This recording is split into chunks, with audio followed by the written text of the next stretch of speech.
Welcome to another episode of Paranormal, the New Normal. As always, I'm your host, Jeremy, here trying to make the world seem a little more normal, but these days that's just damn possible.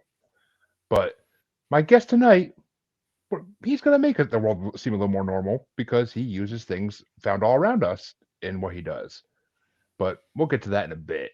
My guest, of course, is Michael Thornhill of Casa Galactica. And yeah, I said it right. Michael, how you doing tonight? I'm doing great, thank you, Jeremy. And just a caveat, I hope that I might make the world seem a little bit more normal rather than unnormal, but we'll see how the conversation goes. So, no promises.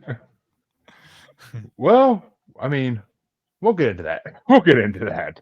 But the first question I always ask everybody on my show is what got you into the paranormal spiritual world? Like what initiated that process? Yeah, great question. So, for me, my kind of entry point, well, I would say that first kind of like entry into that very skeptically would have been I before I was on my healing path, I was very much a drug addict, partying a lot and did a lot of LSD and mushrooms and things like this. So there was, and I was a very big ketamine addict as well. So there was some kind of realms that I'd kind of felt like I'd entered into in a very distorted, unhealthy way, I might add. That was kind of like my first kind of exploration, I would say, of that type of realm. But again, not in a very, I wouldn't recommend that necessarily. The big kind of awakening and opening, I would just kind of say in the next two parts. One was the passing of my mother, who died about 6, 7 years ago. And throughout that Oh, passing, I got in contact with a sound healer, a Reiki healer, and we were doing some individual sessions. And throughout those sessions, I felt like I contacted and did contact with my mother's spirit, which was something that was completely out of my realms of possibility, was not something that I was thinking was going to happen. That wasn't the reason why I was going to these sessions. This is something that kind of happened and kind of caught me by surprise. And then thirdly, throughout this period of time of awakening, I would describe with my mother's passing and working with the sound healer. Then I heard about ayahuasca to heal from addictions because I was heavily addicted to drugs, alcohol, sex, work, money, all of the above from a very young age. And I got in contact with ayahuasca at an ayahuasca retreat when I was living in Germany, in Berlin. And throughout that period of time, I then had very deep awakenings, healing from addictions, and also contact with otherworldly beings, which was completely out of my realms of possibility, but completely opened the doors for me, the doors of perception. And from that point, went on a completely different path within my life. well, that sounds like a heroic story and a half right there. That honestly could be a movie. But and I do sympathize with the passing of your mother because my father passed away about 6 years ago, 5 years ago. So I get that, and it is a very tumultuous time in a person's life. It just tears you apart when a parent passes, especially if they're younger than they should have passed. Like what happened with my father. But so this So when you actually, well, you kind of lead into my next question already with what you said about possibly being able to contact your mother. Because my second question on this show always is, what experiences have you had with the paranormal side of the world, like spirits, cryptids, aliens, what have you? Yes, and thank you, Jeremy. And also just want to reflect also the sentiment as well that sorry to hear about your father's passing, and thank you for your sweet words there. So, moving into the question, in terms of what you describe as paranormal, or what you might now call the new normal, my kind of work really has been traversing different realms, plant spirit realms, multidimensional realms, contacting with extraterrestrial beings who channel through me in service to others, and working with different guides and beings to help people heal and evolve through ayahuasca ceremonies, as we hold 10-day ayahuasca healing and evolution retreats at Casa Galactica here in Peru. But we also do a variety of channeling sessions, intuitive readings, and working with multidimensional realms to help people recognize and awaken to the very truth of who they are. So, as a summary, there are many different contacts with different beings, from plant spirit worlds, enlightened trees, the extraterrestrial beings, which we would describe as more on the service to other side and the positive side. And a natural part of this work, of when you are doing work within the light field or the light realm to help others, um, you then by default usually come into contact with the opposite polarization beings who are perhaps causing issues for people, causing problems for people. And part of the work that we do at Casa Galactica is also to help people liberate themselves from perhaps entanglement with other energies and beings and negative entities and energies that might arise through incarnating on planet Earth through various different scenarios. So I would say that my skill set, my experience with what you might describe as paranormal, is very much a day-to-day experience for us at Casa Galactica. And we also teach people how you can channel, also how you can connect with all these different energies in alignment with your higher self in service to others as part of our work, because everyone is intuitive, everyone is open, everyone is connected. It's really about creating a focus and an energy into the intention and the polarity of which you wish to be, and then practicing from there on out. Well, I mean, that right there, there's so much to break down. But uh, you mentioned, I believe it's, I'm going to butcher it, but ayahuasca. Is that right? Yes, ayahuasca. Yes, correct. So, what is that? Because I saw that a lot today when I was looking at your website, and I heard you say it a couple times now, and I'm curious as hell what the hell that is. Absolutely, great question. So we live in Peru. Our center here, our multidimensional center for healing and evolution, is based in the Sacred Valley of Peru in the Andean Mountains. But we have spent time and worked extensively in the jungle and the Amazon. One of the plants within the Amazon is a vine called ayahuasca, and when that is mixed with another plant from the Amazon called chacruna, the ayahuasca vine is an MAOI, or a monoamine oxidase inhibitor, which means that the DMT contained, or the high DMT content contained within the chacruna leaf, when that's mixed together, the DMT is now orally active because it does not get reabsorbed. So it becomes orally active. So when you ingest these two plants together, the ayahuasca, being a very strong teacher plant, has a very, very beautiful teacher spirit that helps us to heal the pain of the past, heal trauma, and also open to non-dual awareness and awakening.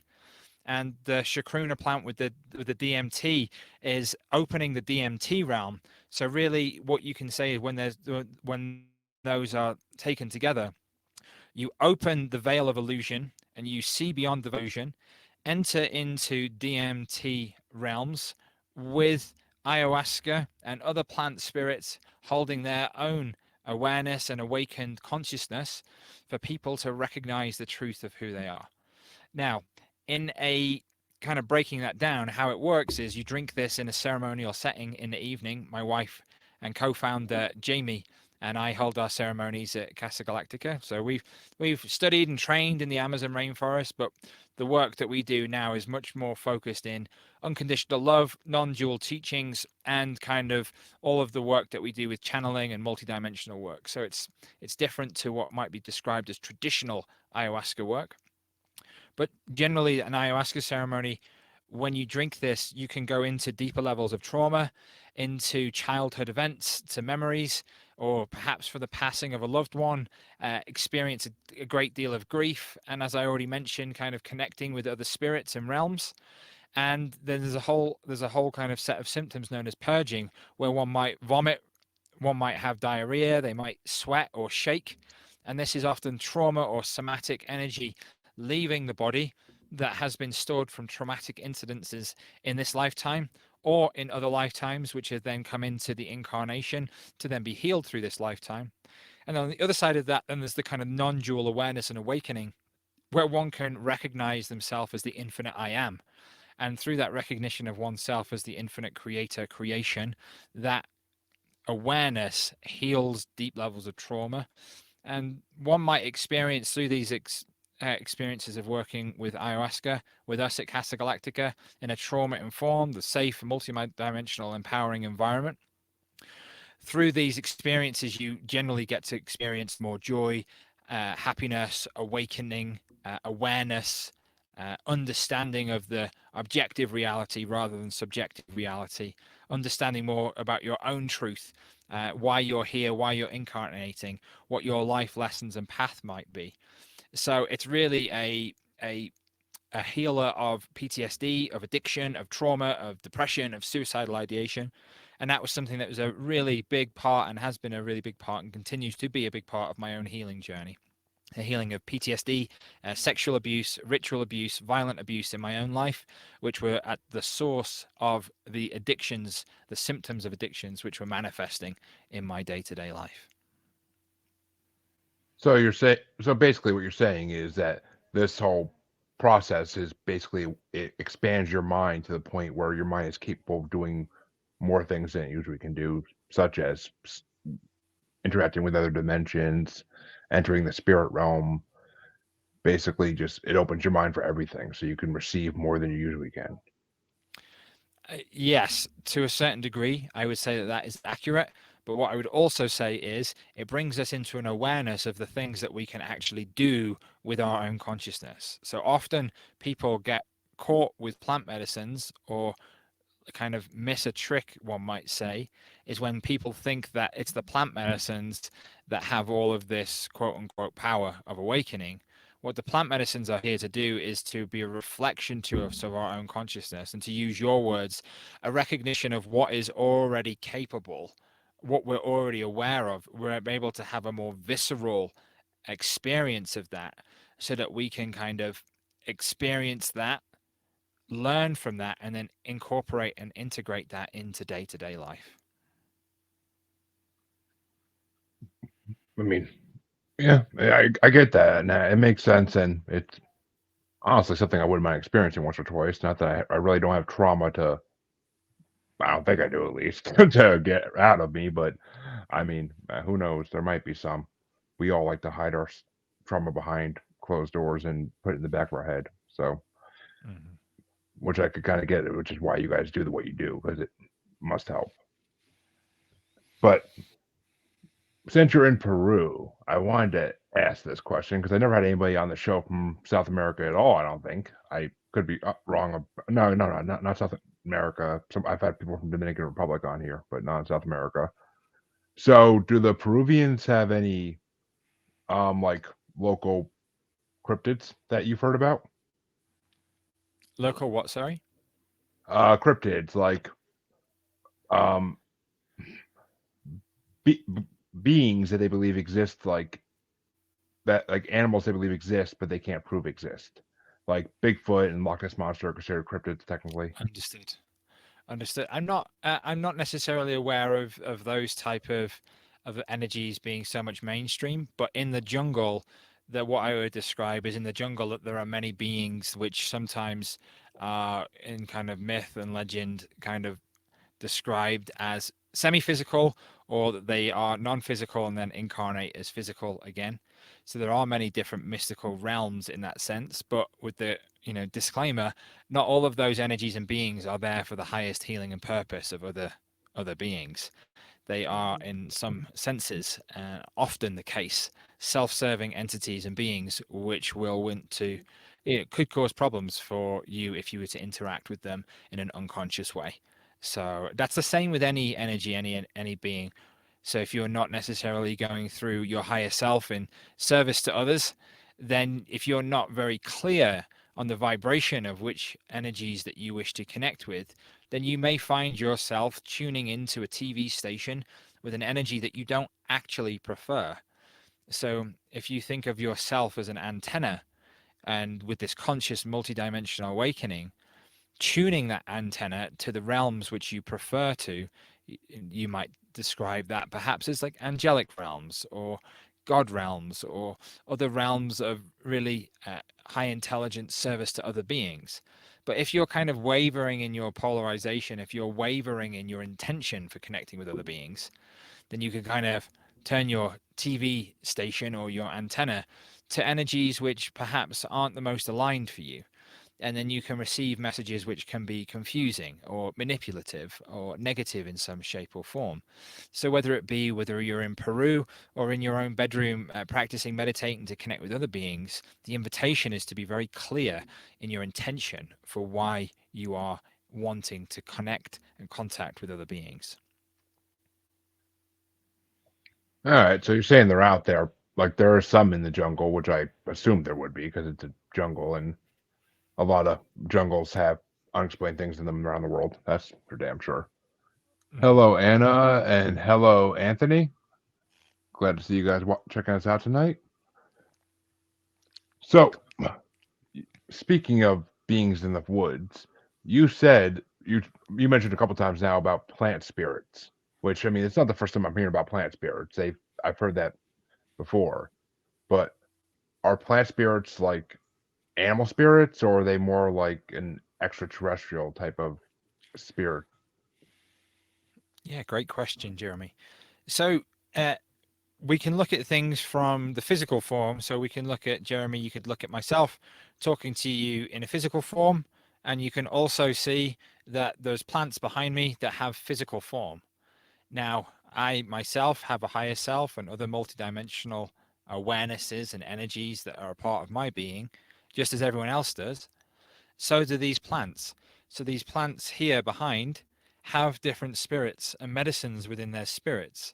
And when we can tune in to communicate with plant spirits, we can receive the messages that they might have to share with us. We are also able to work with these energies for healing and evolution. So, the physical incarnation of plants, they're very beneficial in many ways that you have alkaloids, different properties for when you ingest them. They can be very healing for the body. But what's often not known is that the multidimensional realms, just like we traverse the other multidimensional realms, especially when we're sleeping, someone's out there saying, I don't go across multidimensional realms. My question is, what do you do when you're sleeping, when you're in these different worlds, when you're in these different awarenesses? Plant spirits have an awakened awareness that when we tune into it can be used to help benefit our own healing and evolution. So, animals also have spirits. Cats, for example, are very great astral travelers and very shamanic in their essence and do a lot of energy work in many different shapes and ways. But if you just look at the cat, you just see a cat who is furry and purry, but you wouldn't necessarily see the way that that cat is able to transmute energy, just as if you were to see a priest or a priestess or something of that nature, thinking kind of like pagan type times or something like this, you might see their physical energy, but there's so much more that's going on. So we actually have on our website, if you go to our growth portal, we have a free meditation at casagalactica.com, and you can check on the growth portal, and you can find a meditation there that you can use to help communicate with plant spirits. That's Interesting. I've yeah, plant spirits something that I've heard before, as well as there are some plant cryptids out there too, which I've heard a little about, but not that many. I mean, I guess they're kind of in line with like some type like Venus flytraps, but can be they can walk or move around somehow. Like that's kind of the best way I can describe what I've heard, but it's there's some this world is full of stuff we don't know about, and I mean, it just takes time to figure it all out. I mean, we didn't believe the gorilla or the giant squid existed until the late 1900s, so well, early 1900s for gorillas. But so it's there's always more out there than we know is out there. That's the importance of it. So you mentioned that when you do these rituals, well, not rituals, these ceremonies, that people can have very violent reactions to it in a way, as with any transformative experience, you're gonna have some kind of violent reaction with it. So I'm sure you guys do tons of safety protocols for that and everything to make sure that they're not gonna be in any trouble with doing this. Yes, safety and trauma informed care is a big part of the work that we do with plant medicines. So we have an in depth health and wellness screening questionnaire and medical guidelines to avoid any negative contraindications what one might experience when drinking ayahuasca. We also have a whole host and plethora of safety protocols. We are first aid trained, and we also train people in trauma informed care, which really means that we take into account that people may have trauma, even if they're not aware of it. So, if some of that might arise in a ceremony in one of our retreats, we are already doing all the things that you would need to feel safe. So we hold space for everyone in a way that makes it safe for you, whether you're someone who's aware of trauma or not. It's a very important part of the work that we do, that we help people to heal and to evolve through a connection to their true self without re traumatizing. So, you see on our website, we have so much about safety, about trauma informed care, about protocols, about our preparation sessions, our integration, and all of the safety protocols that we have on our retreats. So, that is a very important part of the work. And it is my recommendation that if you do ever decide to work with plant medicines of some kind, then you should be considering safety, integrity, and trauma informed care in some level or aspect of that type of work. And yeah, I actually I was looking on your website and I saw that and I was like, ooh, damn, they are prepared for everything. It looks like that safety list was huge. I was like, oh my god.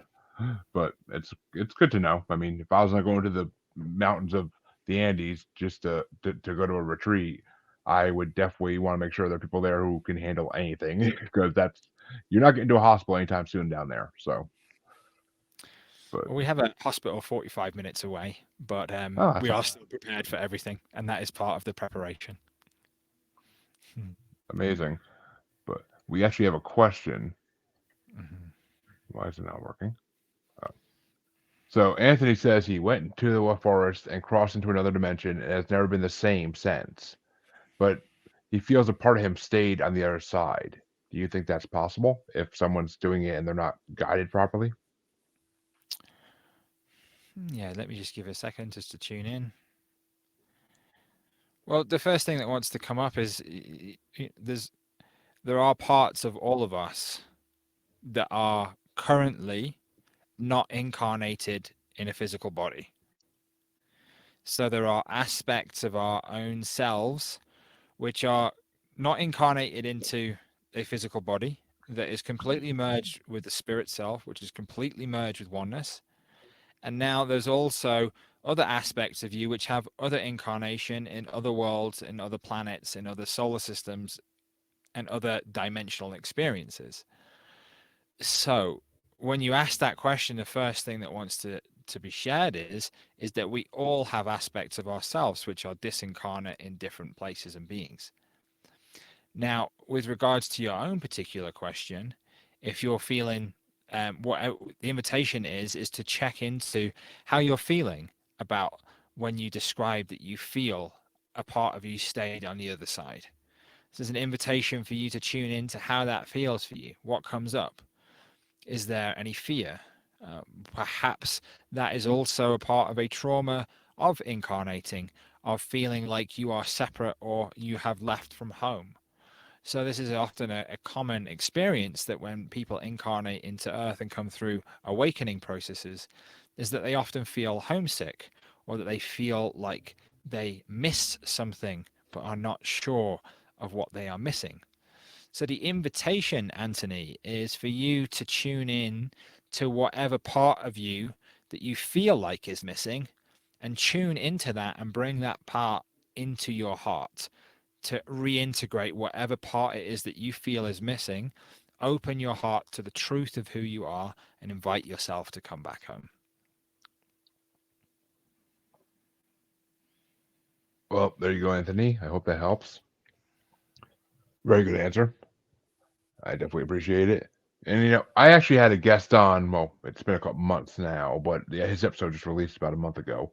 But he visited. different dimensions. He told me a number, but I can't think of the number. But he does it through lucid dreaming and astral projection. So is that part of your guys? Why do I keep messing the word, forgetting the word? Is that part of your guys' ceremonies? Is encouraging your guests to do that in order to traverse, kind of? Mhm. Interesting question. So, lucid dreaming is not something necessarily that we teach, yet there are different plants like Bobansana and different teas, which we provide to people, different plant medicines, which often work with you in the dream realm.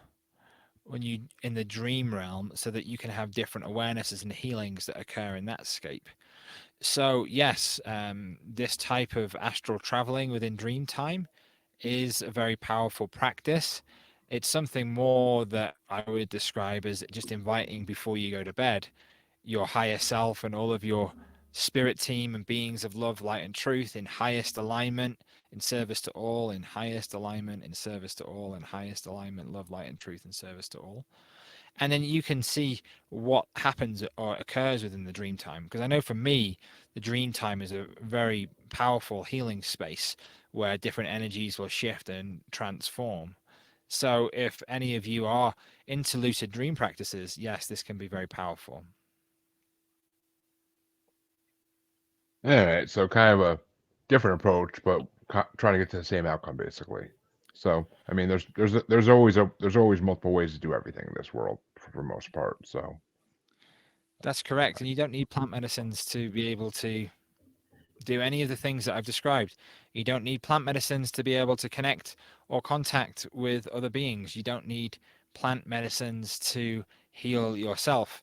These are just a part of one path that if you feel like it resonates for you, again, the urgency, what I share about is about having safety of trauma informed care and having a space that is shamanically held. Because when we open these portals, when we open into these other realms, again, coming back to what I've mentioned earlier, is if we're not clear in our intention, we kind of allow different energies into our house.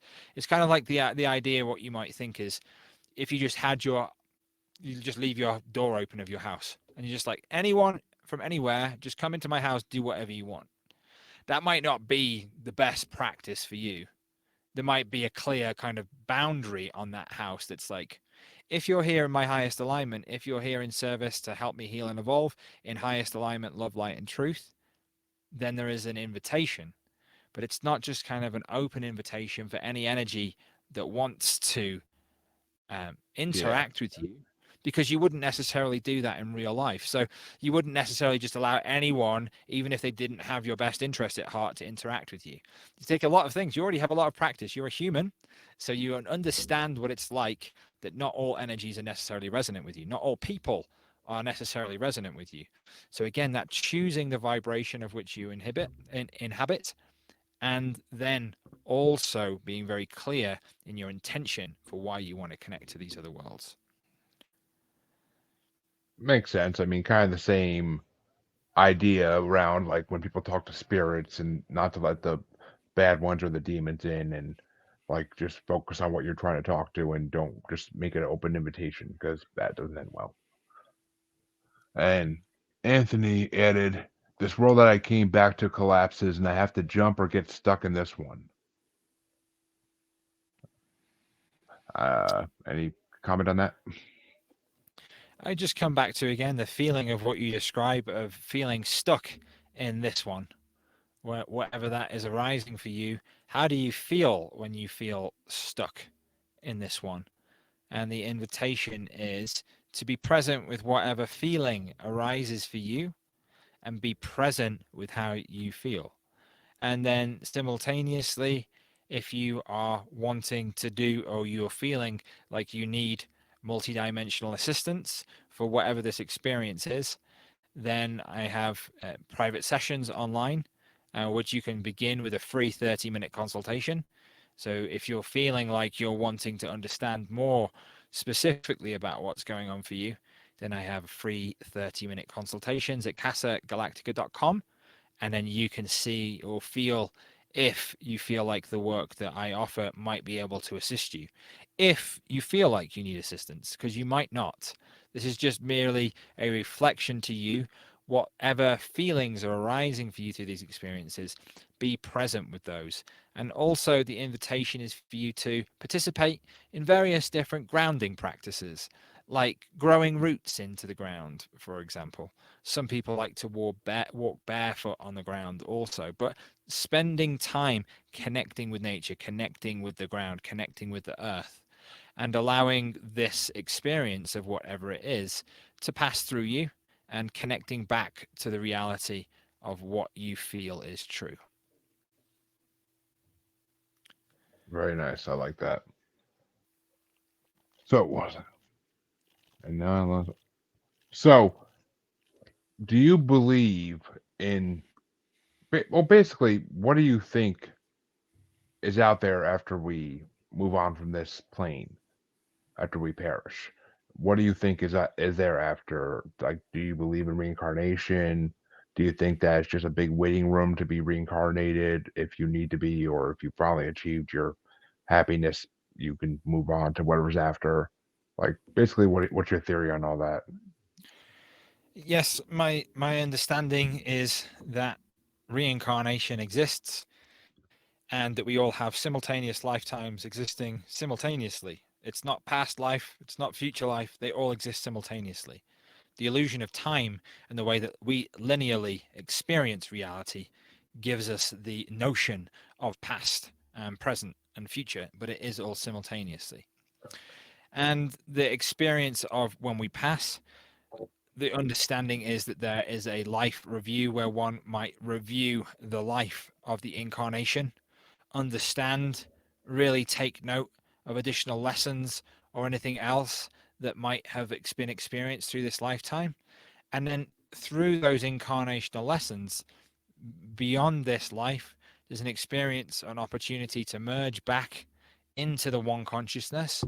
And when one feels ready at that time, to choose another incarnational experience.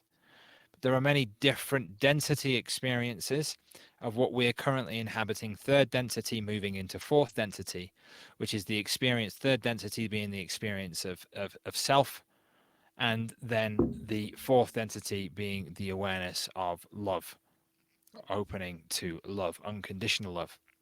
So when we go through these different incarnations, you can kind of think of this like a computer game, if you want to make it a simple analogy.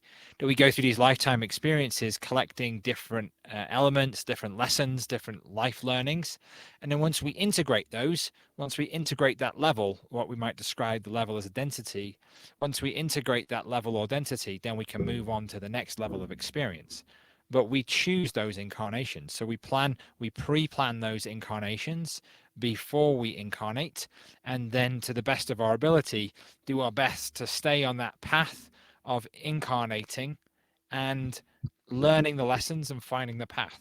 So, in my own experience, that path of awakening, of finding that true path, was the awakening from the kind of drug addict lifestyle into the life experience of now working and doing our healing work here in Peru. So we have our life lessons and themes, but the way that these themes play out are not necessarily defined. As humans, we have very much a interest of very specific details and things and events and places. My understanding that it's more of a theme of the incarnation, and how we learn those lessons matters not. It's the fact that we are able to experience, and through experiencing these things, we learn. But the very truth of who we are is beyond all experience. So we are a consciousness that is beyond experience. In other words, anything that we experience is not the truth of who we are. So what invitation is to meditate into behind what is beyond experience, connecting to the infinite I am, the part of you that was here before this incarnation, and the part of you that's there after this incarnation. Which make That's what I've heard a lot before about reincarnation. I mean, in our life we are multiple people. I've heard that there's multiple different timelines going at the same time, and some people even think that's where shadow people come from, is that it's different timelines or dimensions crossing over. Mm, Which interesting. I mean, it's a theory. I don't know how much stock I put into it, but it's a good theory. Mm. So, do you also believe there was a spiritual awakening? Either I've heard 5 years and I've heard 2012 multiple times, but do you think there was a spiritual awakening in either of those times?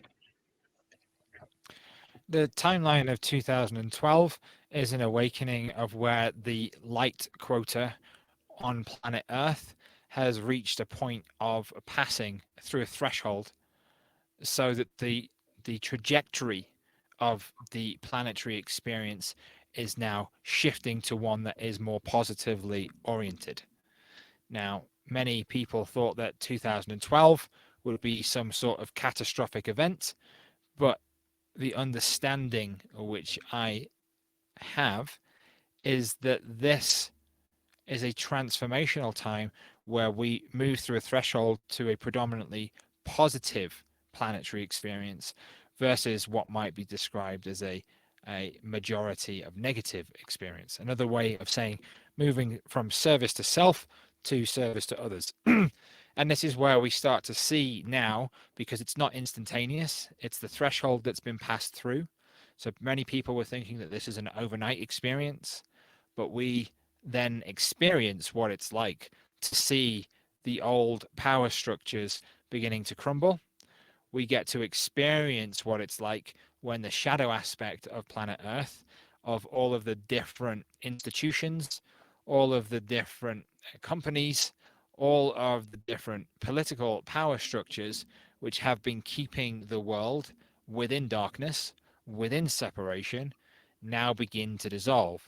So, this turbulent time which we might find ourselves on planet Earth is the rising of all of this darkness to the surface to be seen and to be healed. Now, what we have as an individual within a collective is the opportunity, the invitation to see all the darkness within our own selves, to love that as that arises. And the idea of what one might describe as above, so below, or what is outside is always within. So when we start to make those changes and those shifts and those transformations within our own selves, then we experience those shifts on planetary level too.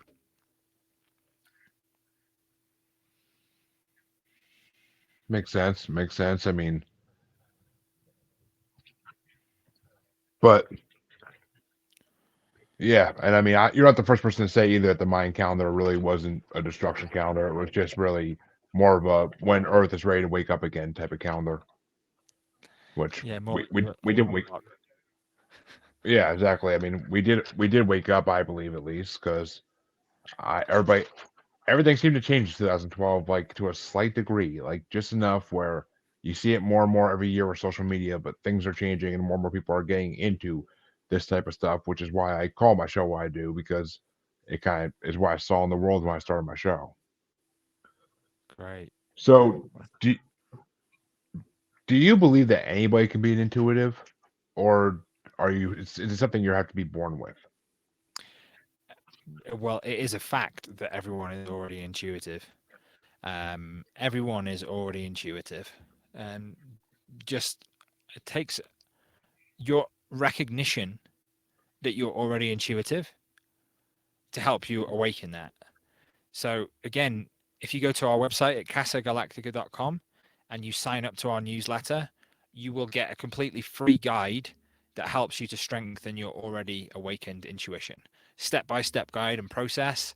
So you can just go in, you can read that, you can apply that. That's written by my wife, Jamie, who's a great intuitive medium. But yes, we're all intuitive.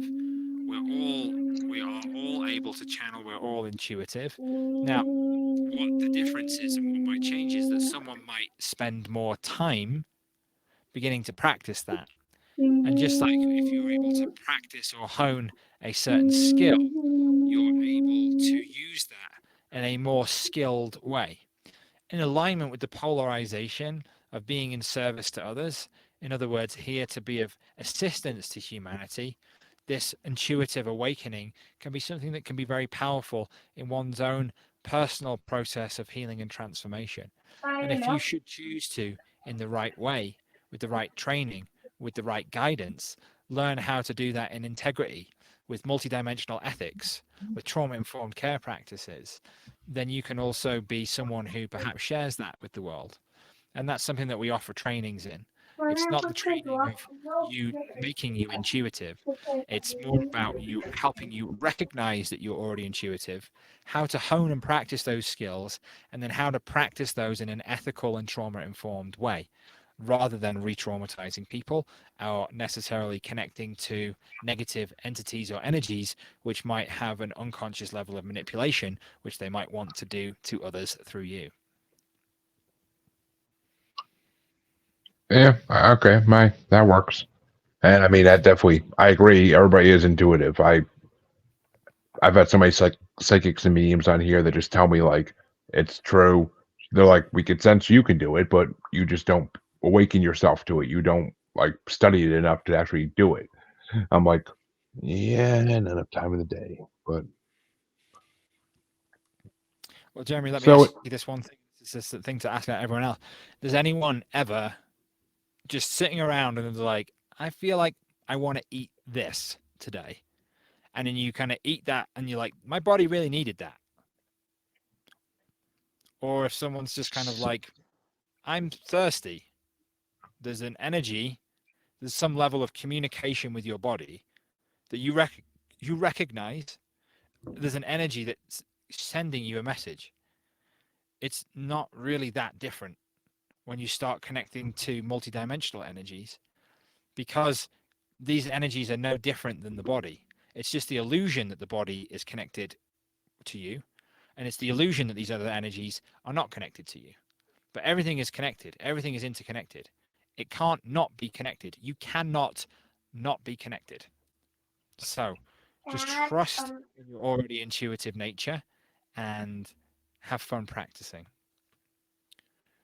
oh, I mean that makes sense because I mean, yes, it your organs in your body do tell you when you need things.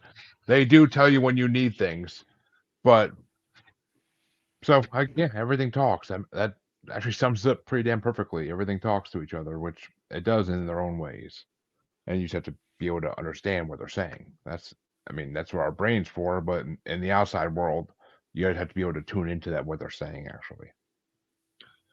And you mentioned earlier, speaking of tuning in, about the enlightened tree, which I'm kind of curious about what that is, because like, how do you know if it? How do you know a tree is enlightened? Like, not trying to make fun of it or anything, just real question. Yes. How do you know a tree is not enlightened? Also a real question.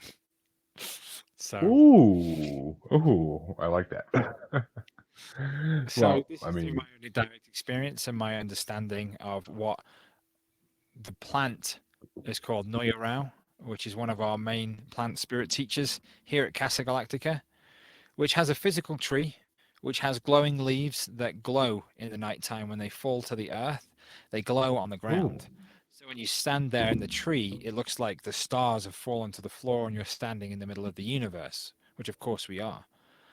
And the essence of this tree, in our experience, is a connection to non duality within plant spirit shamanism, a source of unconditional love, of awareness, of enlightened truth, and really it's just a reflection back to us that all of these characters actually exist within our own selves. All of these traits, all of these things that we see within this tree is actually a recognition to ourselves. Just like a multidimensional mirror being shown and held up to us, this tree, this awakened awareness, connects to our own awakened awareness to help us to remember the truth of who we are. So I speak of this through my own experience of communicating and learning from this particular tree, that I perceive this tree to what one might describe as enlightened, of a very heart centered, unconditional love, fourth density, and above service to others type energy. all right, and I guess that makes a little more sense. I mean, and I have heard of trees that have leaves that glow at night and whatnot. So I mean, down there in Amazon. There's a lot of interesting plants. Which, Mhm. speaking of it, what was it like to have like an apprenticeship in the Amazon, like to actually like study in the jungle? I mean, it's something that most people only see in like TV shows and movies. They never get to experience anything like it. Um, yes, it's interesting experience. Learned a lot. Learned a lot of how to multidimensionally hold space. Learned a lot about ayahuasca ceremonies. Learned a lot about duality, and also found that the teachers that I thought were friendly. There's a lot of what we might describe as black magic that occurs in the jungle, and there's negative energies that get sent around to people and that was sent to us. And yes, there's the kind of what you don't see on the poster is kind of shadow inner workings of trauma ridden uh, individuals practicing shamanism and don't have a particular enlightenment practice. It's a perpetuation of duality. Spiritual, multidimensional negative energies are sent to people and across people in the jungle. This is common practice. This is commonplace. So when you enter into these environments, you also experience that to some level because that's just the level of culture. Like when in a perhaps in the Western culture, when someone might have an argument, they might say something bad or post something bad on Facebook about someone else. In the jungle, they send multidimensional negative energy to do harm to you. So it's a very different level of experience. So I wouldn't be returning to the jungle, but it was a great learning experience, a very great opportunity to heal multidimensional levels of karma. But in my experience, that there are many situations which are multidimensionally, spiritually unsafe, as well as physically unsafe. So that's been a lot of healing that's occurred for me in my own life after my period of time in the jungle. Sounds very intense. I will say that. And you're just talking you're talking the medical metaphysical of it. You're not even talking like the physicalness of the jungle, like the animals, the poisonous plants that can kill you if you don't realize you're eating one or or ingesting one somehow. Like it's just like any run-ins with any dangerous animals, just out of curiosity as a animal lover. Quite a few tarantulas. Yeah, quite a few tarantulas. There are snakes in the jungle called shushupi snakes, which can kill you. Quite a few different poisonous animals. The most common are big bullet ants, ants that just sting you and are very painful, very, very painful. But yeah, for the most part, again, anywhere you go, if you're kind of aware of what to look out for and what to do, and you don't go into the jungle at night, then there's a level of safety there because you're aware. Just as if someone was going camping in the Rocky Mountains, you would know what to do with that type of wildlife. There's a level of that awareness and safety which you have to take upon yourself to understand whilst being in the jungle. So we made it out alive. Here, here. Yeah, well, I mean, as long as you don't get eaten by a jaguar or anything like that. But I mean, tarantulas, though, yeah, I'm good on that. I'm really good on that, and the snakes. I'm good on both of those. That's why I don't go in the woods. But so, gonna ask you, I think, one more question, and then I'll let you kind of sell yourself, almost sell Casa Galactica, promote yourself. Final question I got is though, what do you think the future holds for the world? Like, what's one message you could give to everybody that you would want to say? Great question. Well, I would just say don't worry as much as you're worrying because the things that we all worry about, they're much less intense, much less meaningful than we apply the meaning to. So if we could perhaps go about our lives with just 10% less worry, 10% less meaning applied to inherently meaningless situations, and 100% more trust in the infiniteness of our being, we may begin to experience our lives in a very different way, in a much more loving and compassionate way. And there is an infinite number of possibilities that are open for all of us. The invitation is to begin choosing what you truly prefer. Begin to choose the experiences that you want to experience in this life. Choose love over fear. And out of love, begin to expand and allow that to imbue and illuminate every part of your path forward. Beautiful, beautifully said. So, why don't you tell listeners, tell them again what Casa Galactica offers, tell them where they could find all the information they need to find, anything you got to do to promote yourself. Go ahead and do it. Awesome. Well, Jeremy, thanks so much for having me on the show. And thanks out to all the listeners here. Just invite you to go to our website to casagalactica.com. That's casagalactica.com. And you can find so much more about all of our work. We've got loads of interviews, loads of free resources.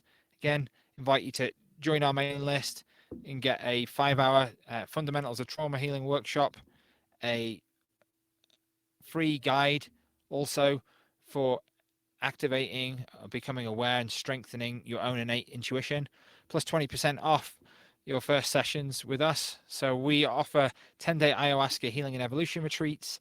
We have free monthly online sharing and integration circles for people who are going through spiritual transformation. We also have a whole plethora of channeling, intuitive sessions, channeling courses, intuitive mentorships, plus a whole host of other different courses to help you activate your intuition, empower your healing, and embody your truth. So you can check it all out on our website. And if you have any questions, please just reach out to us via one of the channels on our website, or feel free to book a free 30-minute consultation. And we'll be more than happy to talk about your own personal set of circumstances and how we can be of assistance to you. So thank you so much. It's been an absolute pleasure to be here, Jeremy. And thank you to all the listeners. Oh, my pleasure to have you. It was a very interesting talk. I gotta say, it's the first episode I ever got to talk about plant spirits, and I'm totally happy about that. Psyched. So, but, and I want to thank Michael for coming on once again. It's been an amazing show. And all my listeners know you can find me on Facebook as Paranormal the New Normal / Maniacal Music Musings Podcast with the S Facebook group. You can find me on Twitter and the Gram as at Juggalo Bastard. You can find me on TikTok as at Juggalo Bastard Podcast. And you can find me on YouTube as Paranormal the New Normal. Thank you all for tuning in, and I'll see all my listeners in about half a week. All my watchers, I will be back, I believe, next Monday with my next paranormal episode, but be sure to check out Global Strangeness on Sunday as well. Thank you all. Have a good night. And Michael, thank you as well. It's been an amazing time. Thanks, everyone.